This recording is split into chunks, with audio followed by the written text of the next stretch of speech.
everybody. Today we discuss vitamin B6. Vitamin B6 or pyridoxine. Vitamin B6 or pyridoxine. So vitamin B6 is also called as pyridoxine, and the group which is present is the pyridine group. Pyridine group.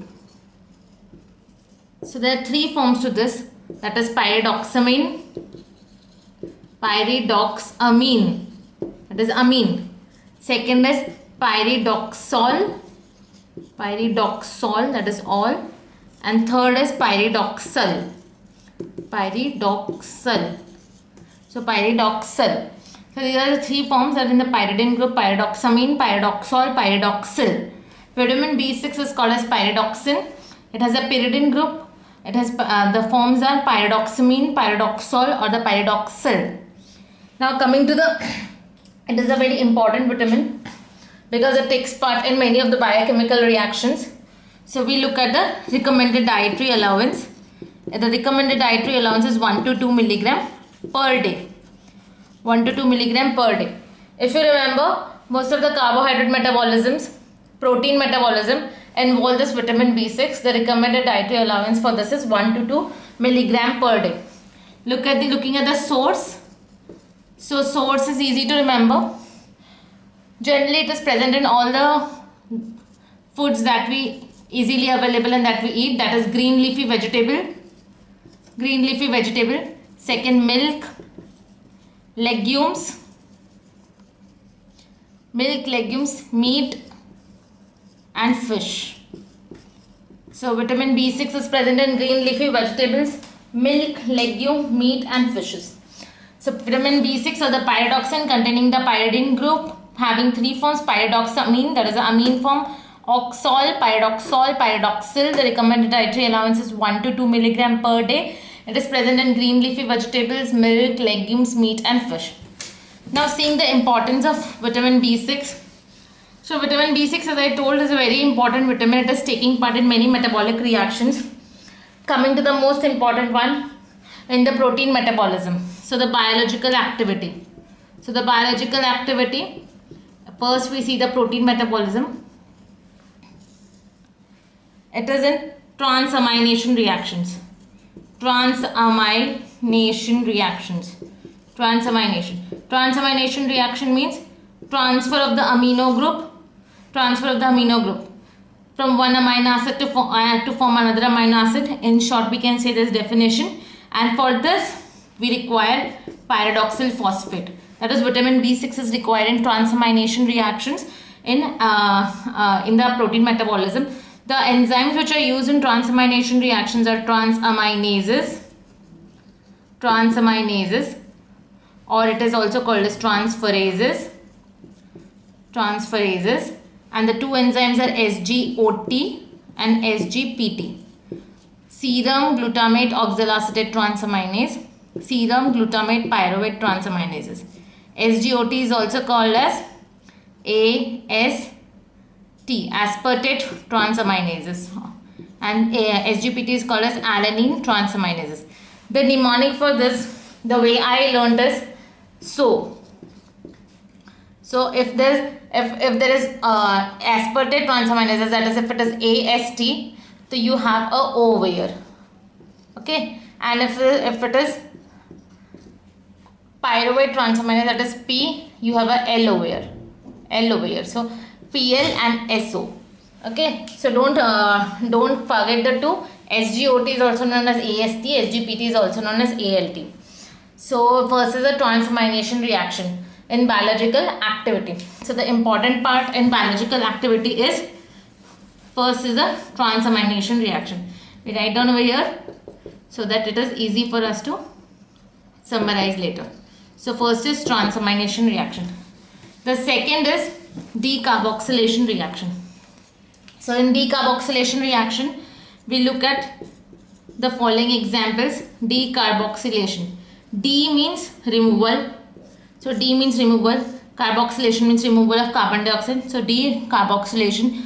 So the examples are glutamate. Glutamate will undergo decarboxylation to form GABA. gamma aminobutyric acid. This is a transmitter, neurotransmitter. Histidine will undergo decarboxylation to form histamine. Histidine will undergo decarboxylation to form histamine. 5-hydroxytryptophan. 5-hydroxytryptophan will undergo rehydroxylation to form another amine, that is 5-hydroxytryptamine. Similarly, cysteine will form taurine and serine will form ethanolamine. So these are the examples of decarboxylation. Glutamate will form GABA, histidine will form histamine, 5-hydroxytryptophan will form 5-hydroxytryptamine, cysteine will form taurine, and serine will finally form ethanolamine. So the second important reaction is of decarboxylation, where pyridoxine or vitamin B6 is used. First is transamination, second is decarboxylation. These are the examples: glutamate to GABA, histidine to histamine, 5-hydroxytryptophan to tryptamine, serine, cysteine to taurine, and serine to ethanolamine. So these are the reactions of the decarboxylation where vitamin B6 or pyridoxine is used. Now when we had dealt with cysteine, sulfur containing amino acids, there also vitamin B6 was used. So vitamin B6 is used in sulfur containing amino acid, that is sulfur containing amino acid metabolism. So they put the heading as sulfur containing amino acid. Sulfur containing amino acid metabolism.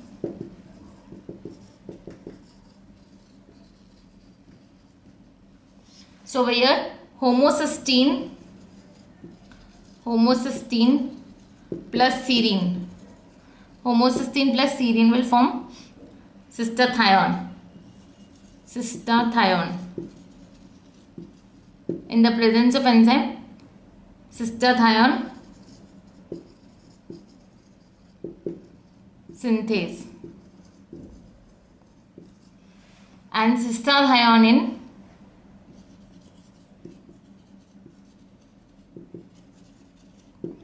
will form homoserine and cysteine in the presence of enzyme cystathionase. So these are the two reactions where pyridoxine phosphate or vitamin B6 is used. Homocysteine plus serine will form cystathione, and cystathionein will be degraded. Cystathionein synthase. So cystathionein will be degraded by cystathionase to form homoserine and cysteine. So if the vitamin B6 is not available, or if vitamin B6 is deficient, so this reaction will not go further if there is deficiency of vitamin B6, and then there will be increase in homocysteine. So if there is deficiency of vitamin B6, so there is increase in the homocysteine levels. And homocysteine level increase is a marker of cardiovascular system. Mostly it can lead to it can suggest of a myocardial infarction or atherosclerosis. Okay, so the first important part is transamination, second is decarboxylation, third sulfur containing amino acids.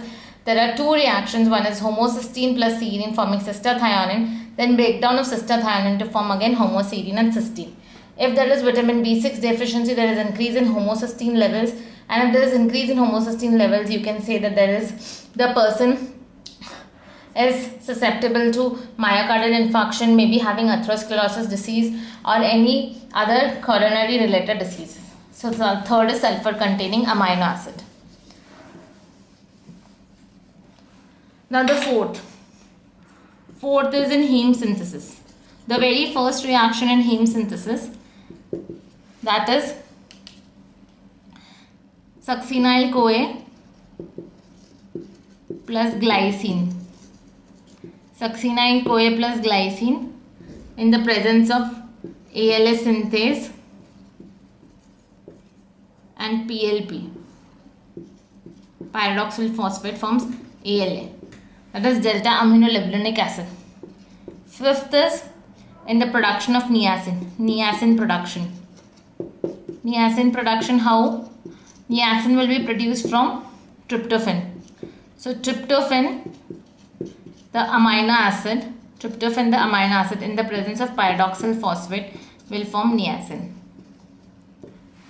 The sixth point is it is used in glycogenolysis.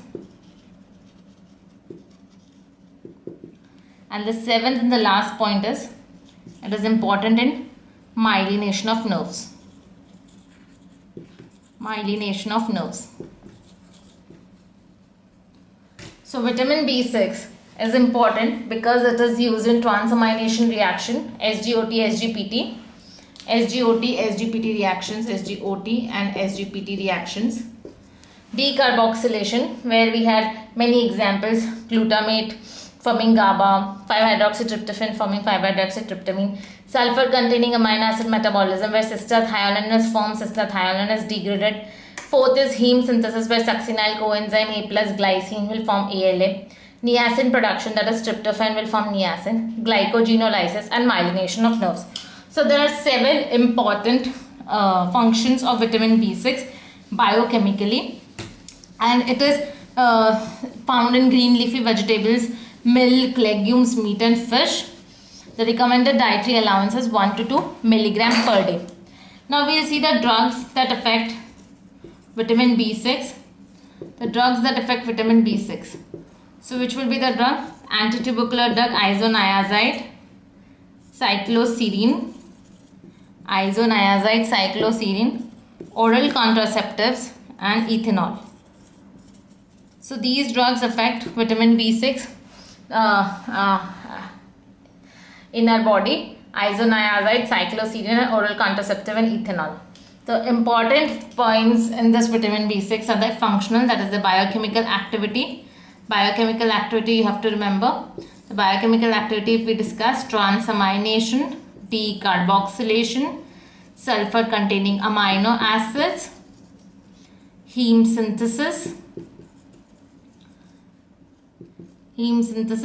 niacin, glycogenolysis and myelination.